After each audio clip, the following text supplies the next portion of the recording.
지난 수요일 날 대통령 선거를 했습니다. 치열한 경합 속에서 야당 후보자 윤석열이 당선이 되었습니다. 3,400만 명이 투표했는데 24만 7,077표 차이로 당선이 되었습니다. 0.73% 아주 극소한 차이로 대통령으로 당선이 되었습니다. 국민들 가운데서 거의 절반은 이재명 후보를, 또 절반은 윤석열 후보를 찍었다고 봐야 되겠죠. 차기 대통령은 이 완전히 둘로 갈라진 이 민심을 어떻게 하나로 봉합할 수 있겠는가, 이것이 아마 가장 큰, 또 가장 중요한 과제인 것 같습니다.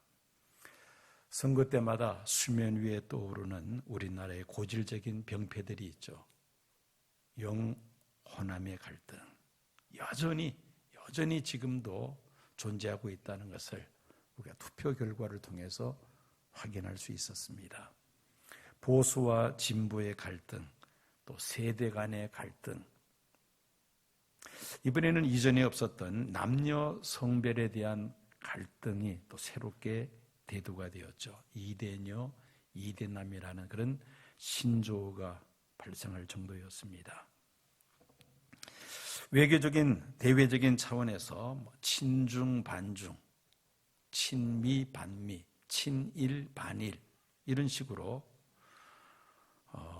이원화되는 그런 모습들을 우리가 보았습니다. 또 북한과의 관계에 있어서도 친북, 반북의 갈등이 있음을 또 우리가 볼 수 있었습니다. 국내적으로 이번 선거를 치르면서 이런 복잡한 갈등들이 있다는 사실을 대선 결과를 통해서 우리가 확인할 뿐 아니라 지금 세계는 자유민주주의 진영과 또 독재 공산주의 진영으로 갈라지면서 외형적으로 우크라이나에서 지금 전쟁이 벌어지고 있지만은 전 세계가 경제 전쟁에 이미 돌입을 했습니다. 당장 우리나라도 유가가 급상승하면서 경제에 많은 어려움이 있을 것으로 지금 예상하고 있습니다. 아직도 남북한으로 분단된 상황에서 수출 주도 경제 구조를 가지고 있는 우리나라는 이 세계 강대국들의 영향을 많이 받고 있습니다. 대외적으로 세계가 갈라져 있는 상황에서 국내적으로도 국민들의 마음이 이렇게 갈라지면은 이 치열한 경쟁 사회인 이 국제 세계에서, 국제 사회에서 생존하기가 더 어려워질 것입니다. 국민의 마음을 하나로 묶는 이 통합의 중요성이 그 어느 때보다도 절실한 때라고 말할 수가 있습니다. 그래서 오늘 하나 되게 하시는 하나님이라는 제목으로 말씀을 전하고자 합니다. 인간의 모든 비극은 갈라지는 데에서 시작이 되었습니다. 아담이 하나님과 갈라지는 여기에서 인류의 비극이 시작이 되죠. 가인과 아벨이 갈라지면서 이 세상에는 미움과 다툼과 시기와 전쟁과 또 살인이 그치지 않고 있습니다. 성경은 이런 분열의 원인을 인간의 죄에서 그 원인을 찾습니다. 인간의 탐욕, 욕심이라는 것이죠. 아담과 하와가 하나님께서 멀어진 이유가 무엇입니까? 선악과를 먹지 말라, 먹으면 정령 죽으리라고 하나님께서 말씀하셨건만 마귀의 화신, 뱀의 미혹을 받은 아담과 하와가 하나님의 말씀을 불순종하고 선악과를 먹어버리고 맙니다. 먹으면 하나님과 같이 된다는 그 말에 눈이 멀고 말았습니다. 하나님과 같이 되고자 하는 인간의 욕망 때문이었다는 것이죠. 하나님의 말씀을 거스리는 이 죄로 인하여 인간은 에덴 동산에서 추방되었으며 하나님과 분리되었고 죄의 종노릇하며 살다가 영원히 멸망할 수밖에 없는 인생이 되고 말았습니다. 천지 만물을 말씀으로 창조하시고 지으신 모든 세계를 주관하시고 섭리하시는 하나님께서 원하시는 바가 무엇입니까? 하나님께서 지으신 이 세계가 하나 되는 것을 하나님은 원하신다고 성경은 말씀하고 있습니다. 에베소서 1장 10절입니다. 하늘에 있는 것이나 땅에 있는 것이 다 그리스도 안에서 통일되게 하려 하심이라. 하나님은 그리스도 안에서 온 세계가 통일되기를, 하나 되기를 원하신다는 말씀입니다. 에베소서 4장 6절입니다. 하나님도 한 분이시니 곧 만유의 아버지시라. 만유 위에 계시고 만유를 통일하시고 만유 가운데 계시도다. 만물이 하나 되는 것, 그리스도 안에서 하나 되는 것, 이것이 바로 하나님 아버지께서 원하시는 바라는 말씀입니다. 하나됨의 대상은 누구입니까? 오늘 본문 말씀을 보면은 11절에서 13절까지 이방인과 유대인들이 하나임을 말씀합니다. 그러므로 생각하라. 너희는 그때 육체로는 이방인이요 손으로 육체에 행한 할례를 받은 무리라 칭하는 자들로부터 할례를 받지 않은 무리라 칭함을 받는 자들이라. 그때 너희는 그리스도 밖에 있었고 이스라엘 나라 밖의 사람이라. 약속의 언약들에 대하여는 외인이요 세상에서 소망이 없고 하나님도 없는 자이더니 이제는 전에 멀리 있던 너희가 그리스도 예수 안에서 그리스도의 피로 가까워졌느니라. 유대인과 이방인들이 예수 그리스도 안에서 하나임을 말씀하고 있습니다. 에베소서는 사도 바울이 로마의 옥에 갇혀 있으면서 에베소 교회에 쓴 편지이죠. 이 에베소 교회는 사도 바울이 3년 동안 에베소에 머무르면서 개척한 교회가 바로 이 에베소 교회입니다. 이 에베소는 현재 터키 영내에 속한 도시로서 동양과 서양을 연결하는 아주 중요한 무역 항구 도시입니다. 동서양의 여러 종교들이 이 에베소에 유입이 되어서 혼합 종교의 색채를 띠고 있습니다. 특히 고대 세계의 7대 불가사의 중에 하나인 거대한 아데미 신전이 위치하고 있는 곳이 바로 에베소입니다. 이 에베소에서는 아데미 여신상을 만들어 파는 우상 제조업이 가장 큰 수입원이 될 정도입니다. 바울이 에베소에서 복음을 전하면서 많은 사람들이 예수를 믿게 되므로 이 아데미 신상을 사는 사람들의 숫자가 급격히 줄어듭니다. 신상을 만드는 제조업자들과 또 만든 신상을 파는 그 업자들에게 아주 큰 타격이 주어진 것입니다.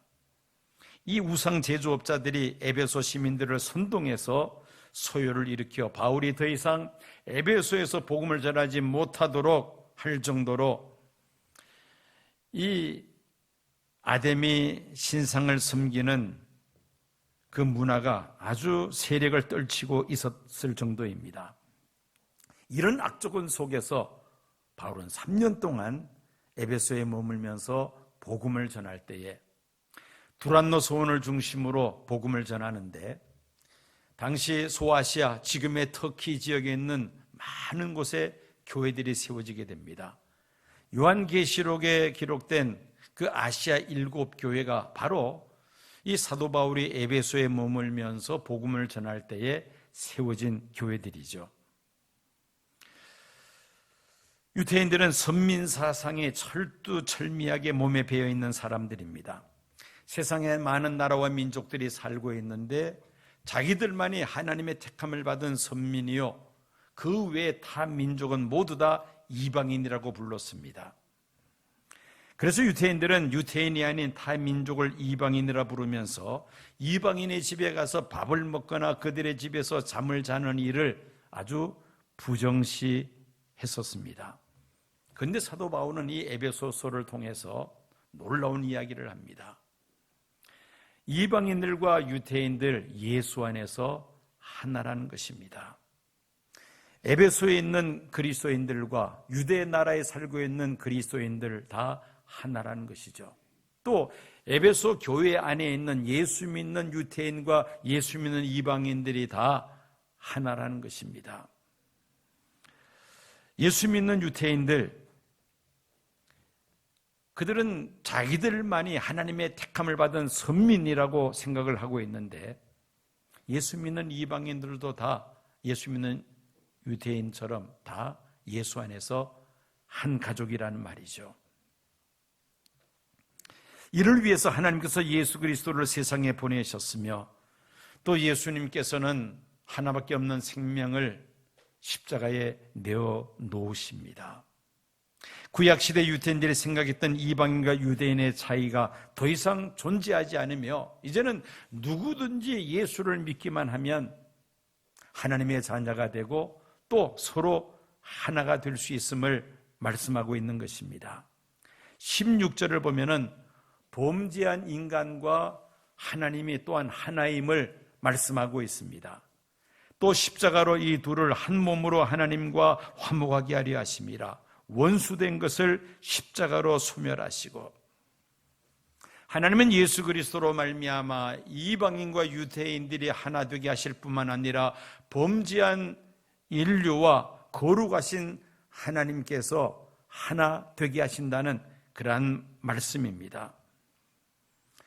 범죄하고 타락한 인생이 어찌 거룩한 창조주 하나님과 화목할 수가 있고 하나 될 수가 있습니까? 말도 안 되는 이야기죠.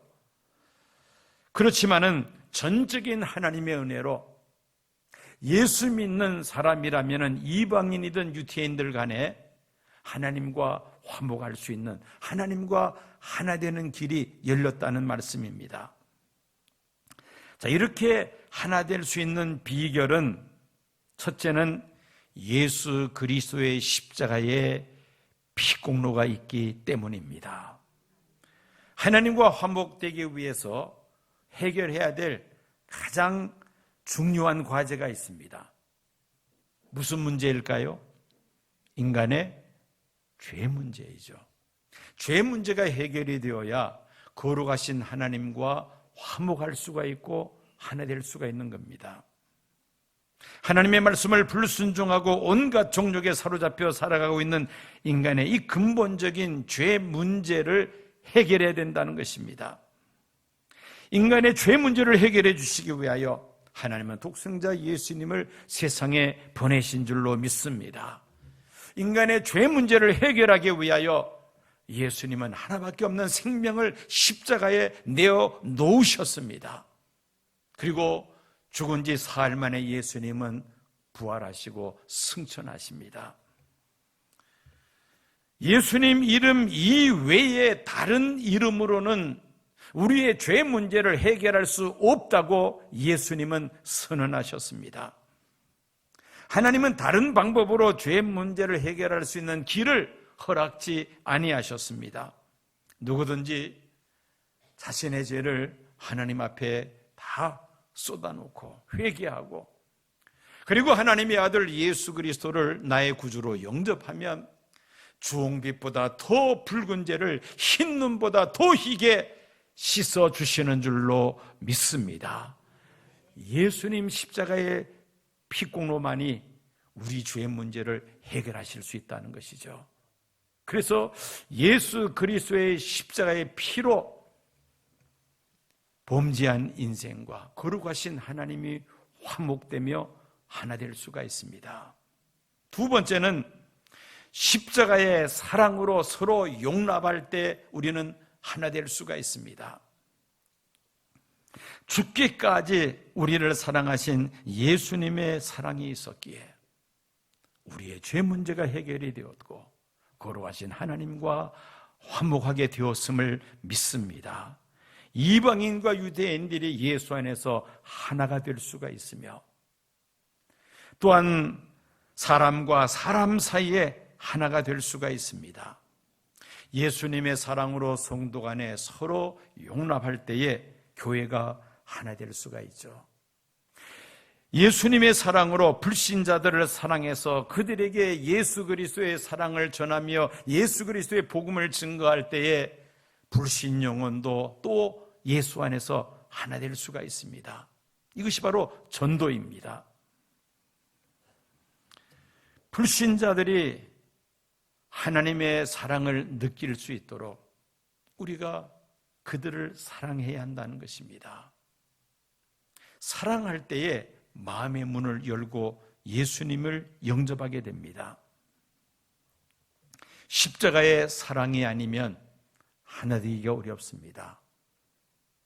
아무리 구원의 확신을 가진 성도라 할지라도 우리가 교회라는 공동체 안에서 신앙생활하면서 때로는 여러 가지 마찰과 갈등이 있을 수가 있습니다. 사람마다 생각이 다 다르죠. 그래서 교회를 하다가 보면은 마찰이 있을 수가 있습니다. 그럼에도 불구하고 하나 될 수 있는 것은 예수님의 사랑으로 용납할 때 가능한 일이죠.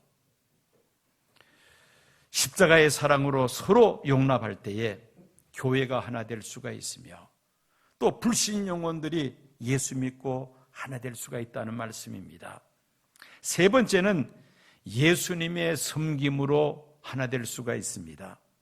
서로가 높아지고자 한다면 절대 하나 되지 못합니다. 서로가 존중하고 섬기고자 할 때에 그때 공동체가 하나가 될 수가 있죠. 예수님께서 십자가에 못 박히시기 전날 밤 예수님께서 제자들의 발을 씻기시면서 친히 말씀하셨습니다. 너희 중에 누구든지 크고자 하는 자는 너희를 섬기는 자가 되고 너희 중에 누구든지 으뜸이 되고자 하는 자는 모든 사람의 종이 되어야 하리라.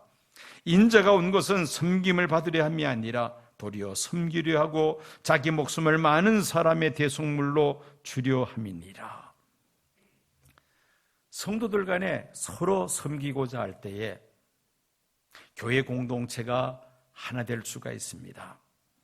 서로가 섬김을 받고자 한다면 절대 하나 될 수 없죠.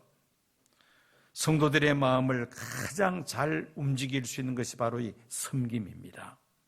섬김을 통해서 마음의 문이 열려지게 되고 또 서로 용납하게 되고 하나가 될 수가 있습니다. 불신자들도 마찬가지입니다. 우리가 불신 영혼들을 섬길 때에 그들이 마음의 감동을 받게 되고 마음의 문을 열며 그러므로 예수 그리스도를 구주로 영접하게 되죠. 우리는 이 섬김을 통해서 교회 공동체가 하나 될 수가 있고 또 믿지 않는 불신 영혼들에게 복음을 전하여 하나가 될 수가 있습니다.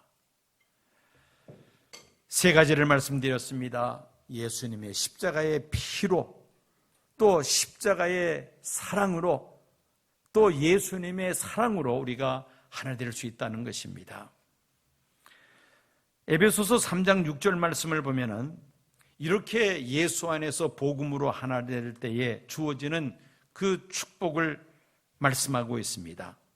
이는 이방인들이 복음으로 말미암아 그리스도 예수 안에서 함께 상속자가 되고 함께 지체가 되고 함께 약속에 참여하는 자가 됩니다.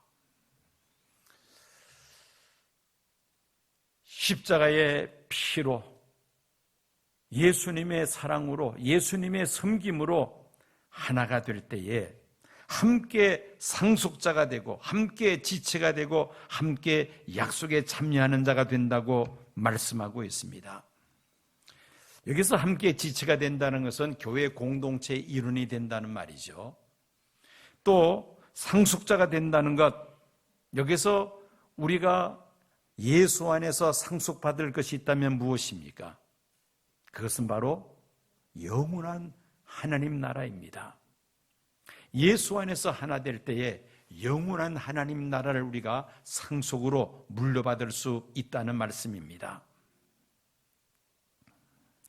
죄의 종노를 하는 자들에게는 영원한 멸망이 기다리고 있습니다마는 예수를 구주로 영접한 하나님의 백성들, 또 예수 안에서 하나 된 성도들은 하나님 나라를 상속으로 이어받게 될 것을 약속하고 있습니다. 종에게는 상속권이 없습니다. 그러나 자녀들에게는 상속권이 있죠. 죄의 종노를 하는 사람에게는 이 하나님의 영원한 하나님의 나라를 상속으로 받지 못합니다마는 하나님의 자녀들에게는 하나님 나라를 상속받을 수 있다는 말씀입니다. 이것이 바로 복음으로 하나된 성도들에게 주어지는 하나님의 놀라운 축복인 줄로 믿습니다. 이처럼 하나님은 하나 되기를 원하시는 하나님이십니다. 특별히 예수 안에서, 복음 안에서 하나 되기를 하나님은 원하십니다. 오래전에 예수원의 벤 토레이 신부가, 지금은 이제 은퇴하고 안 계십니다마는, 이분이 서울 방이동 올림픽 체조 경기장에서 열린 트랜스포메이션 2007 대회에서 북한 복음화를 위해 준비하고 있는 한국 교회에 대하여 아주 따끔한 한마디의 충고를 남긴 적이 있었습니다. 남한의 교회가 북한에 들어가기 전에 무엇을 해야 하는지 아십니까? 하나가 되는 것입니다. 겸손하며 정직하고 성결한 교회가 먼저 되어야 합니다. 주님 안에서 하나된 남한 교회와 성도들의 모습을 보고 북한 주민들은 우리가 진정으로 예수님의 제자라는 사실을 인정하게 될 것입니다. 한국 교회가 하나 되어야 함을 말한 것이죠. 겸손하며 정직하고 성결한 교회가 될 때에 한국 교회가 하나 될 수가 있고, 그 모습을 장차 북한 주민들이 볼 때에 우리도 예수를 믿어야 되겠다라고 마음의 문을 열지 않겠느냐는 그런 이야기입니다.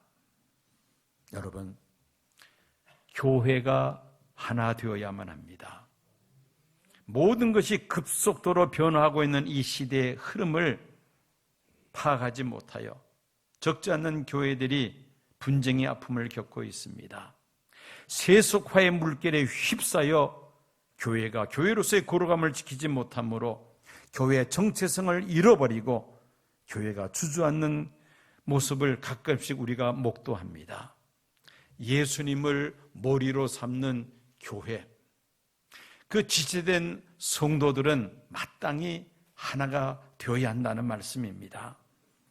예수님께서 십자가 달리시기 전 제자들을 위하여 기도하신 그 요한복음 17장의 기도 가운데 제자들이 하나 되기를 기도하신 내용이 있습니다. 20절에서 22절까지 말씀입니다. 내가 비옵는 것은 이 사람들만 위함이 아니요 또 그들의 말로 말미암아 나를 믿는 사람들도 위함이니 아버지여, 아버지께서 내 안에 내가 아버지 안에 있는 것 같이 그들도 다 하나가 되어 우리 안에 있게 하사 세상으로 아버지께서 나를 보내신 것을 믿게 하옵소서. 내게 주신 영광을 내가 그들에게 주었사오니 이는 우리가 하나 된 것 같이 그들도 하나가 되게 하려 함이니이다.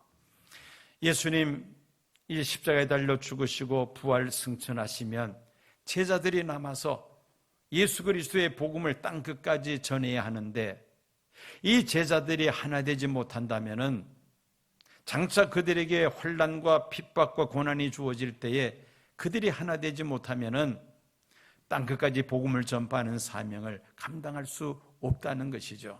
그래서 예수님은 제자들이 하나 되기를 기도하신 것입니다. 하나 되지 않으면은 복음을 땅 끝까지 전파하지 못한다는 것입니다. 오늘날 교회가 그렇습니다. 성도들이 하나 되지 못하면은 어떻게 우리가 교회의 사명을 감당할 수가 있겠습니까? 여러분들이 교회 일을 하시다가 행여라도 마음이 갈라지는 일이 있으면은 그 예수님의 기도를 생각해야만 합니다. 예수님이 원하시는 것은 어떤 이유에서든지 간에 갈라지지 않고 하나 되는 것이죠.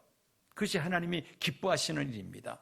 만약에 내가 하고자 하는 일, 내가 또한 하고자 하는 말로 통해서 교회가 만약에 여러 가지 갈라지게 되고 분쟁이 발생한다면은 그건 하나님이 기뻐하시는 일이 아닙니다. 누가 기뻐하는 일입니까? 마귀가 기뻐하는 일이죠. 그래서 우리가 무슨 말을 한다거나 무슨 일을 행하고자 할 때 이게 과연 하나님이 기뻐하시는 일인가, 마귀가 좋아하는 일인가, 여러분들이 잘 분별하셔야만 합니다. 아무리 여러분들의 생각이 옳고 또 나름대로 이것이 정의라고 생각한다 하더라도 그것이 교회의 분쟁을 야기시킨다면 그건 하나님이 기뻐하시는 일이 아니라는 것입니다. 하나님이 원하시는 일은 교회가 하나 되는 것입니다. 교회와 더불어 우리 한국 교회가 또 하나가 되어야만 합니다. 지금 우리 한국 교회가 이 중심, 축이 없다는 그런 말을 합니다. 이전에는 한경진 목사님이나 또 정말 훌륭한 그런 분들이 지도자가 계셔서 한국 교회가 하나로 되어서 일을 많이 했습니다만은 지금은 그 중심 역할하는 지도자가 없는 그런 상태이죠.